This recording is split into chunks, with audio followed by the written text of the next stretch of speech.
Perhaps you can tell us why it exactly was that you decided you were going to advocate and educate people about Christian persecution throughout the world. Well, funnily enough, since I was a boy, way back in the 70s, I was always interested then, of course, in the persecution of the church behind the Iron Curtain. So I had an interest in places like Ukraine, Poland, obviously.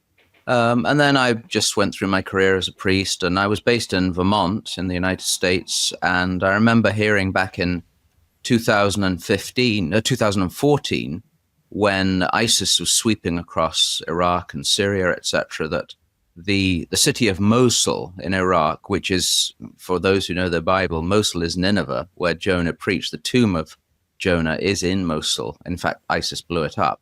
But I remember hearing that there was no mass in Mosul, effectively for the first time in about 2,000 years, because Christians have been there for 2,000 years.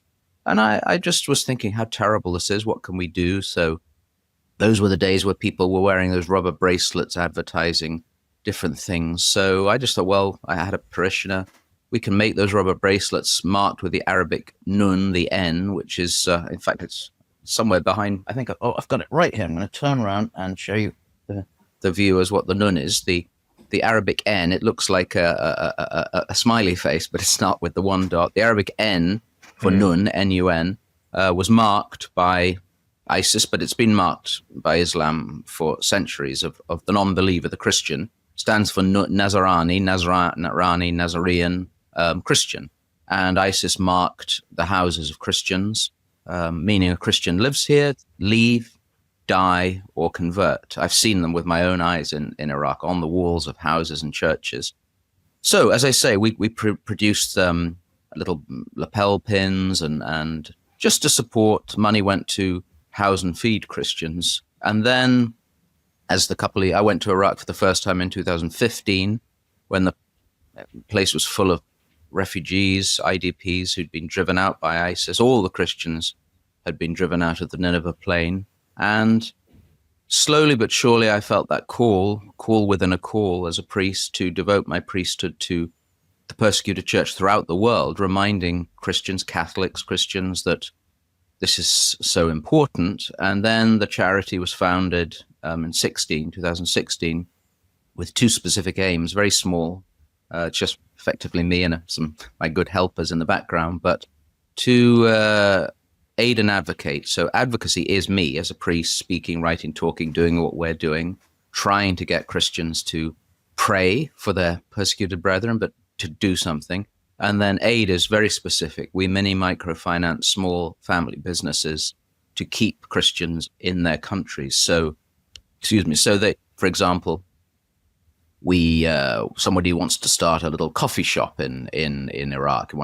We give them the money. We don't loan, and small amounts, anything from sort of $3,000 to $10,000, maybe a bit more sometimes. And now, thanks be to God, we're in 6 countries. 6 countries. We just started in Jordan, and literally it's supporting a business, a family business, anything. It can be a farm, it can be a taxi, to keep a Christian and his or her family. We've got a number of women-run businesses to keep them in their ancient homelands. Because when you have a job and a business and you're working for yourself, there's not much we can do about the security situation, but they stay, and it gives them dignity. It's not just giving charity to do nothing. And it has been remarkably successful. Quite a lot of businesses in Iraq and now in Egypt, a few in Syria. I've been to Syria as well before Assad fell, and the other countries. And it's just a joy to go there to see Christians surviving and thriving. You alluded to the security situation, not being able to do much about that. And you mentioned earlier on in your response that the N was used to mark the homes of Christians, and that there were general demands placed upon them, get away or convert or worse.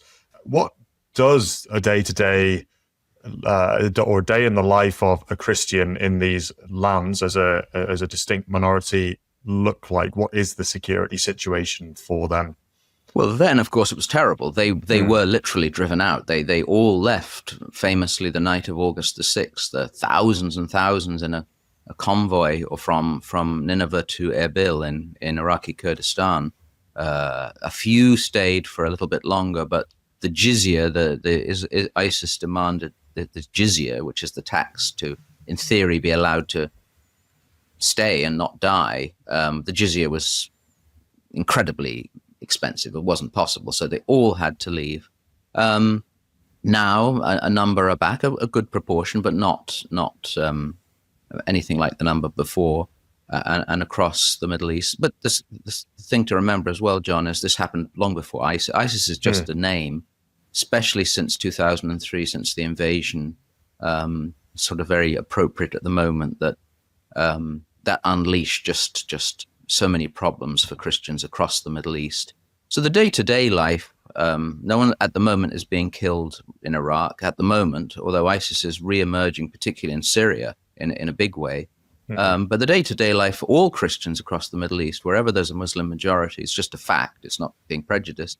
They're second-class citizens. For example, in Egypt, where I was just earlier this year, when we've got some businesses now, the Christian population is the biggest in the Middle East, is at least 20%. But they are second-class citizens. They have always been second-class citizens. You can only rise to a certain rank in the military, et cetera, et cetera, et cetera. And they won't let you build churches, and you're always a second-class citizen. And so in waves of persecution and waves of violence, which happens again in Egypt, we just saw again in Syria just a few weeks ago, a whole mass slaughter in a church in Damascus. That's the lot of ordinary Christians. But the amazing thing is, for us Christians here, is these people, their faith is the most important thing to them. I often wonder, would we go to church on Sunday if the thought was we could easily be blown up? Well, they do. And they were back in church the following Sunday in Damascus. And that's tremendously encouraging for us believers who, we'll get into it later about here, but we're pretty weak and pretty soft. And when, not if, the persecution increases here, will we have the fortitude that they have? Well, that's an open question, and one that I think most people wouldn't have a positive answer to. But before we get there, Father Benedict, you were talking about the erasure of Christian heritage. Firstly, the blowing up of the tomb of Jonah, and then you haven't mentioned Egypt there, even with a minority of Christians, though a sizable one, 20% of the population. In the news recently, it was shared that St. Catherine's Monastery, one of the oldest monasteries in the world, Coptic Christians having worshipped there for almost 2,000 years, an incredibly huge number of years, has since been ordered by the state to close, and it's now going to become a museum. Is this a theme that recurs throughout places where there's a Muslim majority, that there is an erasure of what came before? Absolutely. I mean, it's a policy. The case in Egypt at St. Catherine's is very complicated, and there are different views. But it does seem that, yes, the government has claimed it as they want to claim it as a museum owned by the state, but they'll allow the monks to live there, who have, as you said, lived there for at least 1,500 years.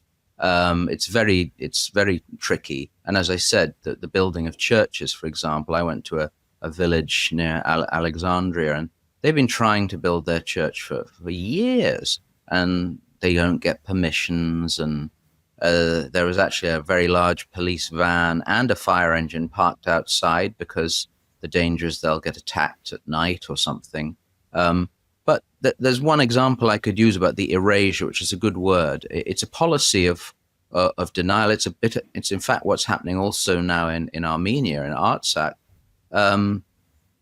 When I was in Iraq one time, we got to a village called Karamlesh, which is not far from Mosul. In fact, the Allied bombing was going on at the time. We could hear the bombing. But the priest had just got back into the village. ISIS had burnt the church. They'd shot the altar, they'd smashed the statues. But the interesting thing was they had also gone into the graveyards and dug up the bodies of the Christians. They literally had dug up and thrown them away. And the point was to say, effectively, well, Christians were never here. Christians didn't exist. And this is exactly what the Azerbaijanis are doing in Artsakh, which they've taken from Armenia, the oldest Christian country in the world since the 3rd century. They're destroying crosses, they're destroying churches. Apparently, they've literally just turned one ancient church into a mosque to pretend that no, Christians were never. It's a denial of history, denial of facts, which is very, very dangerous and very worrying.